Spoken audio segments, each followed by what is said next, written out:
A Xunta licita por case 10 millóns de euros as obras de renovación do sistema de saneamento de Vilagarcía para rematar así coas inundacións e os vertidos. Hoxe licitamos unha obra importante, poñer fin a esos vertidos no colector do río Con.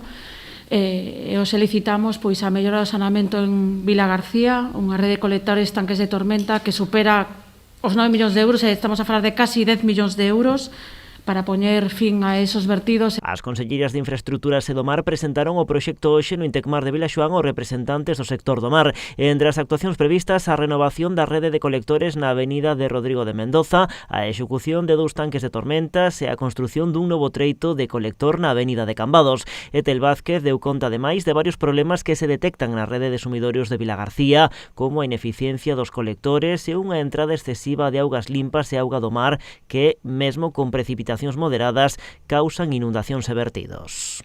E que consecuencia de moitas cousas, non? A obsolescencia das instalacións, pero tamén, o mantemento e o estado de mantemento tamén, como saben, afecta as infraestruturas, o exceso de caudal das augas blancas é importante. Pola súa banda, a conselleira do Mar sinalou que as melloras de saneamento como as proxectadas no concello de Vilagarcía contribúen a avanzar no estado dos bancos marisqueiros e da súa productividade. Creo que iso é a línea fundamental para traballar, se queremos seguir ofrecéndolle a todos os cidadáns un marisco de calidade, e por eso eu, como representante da Consellería do Mar, só podo agradecer o traballo que dende Augas de Galicia.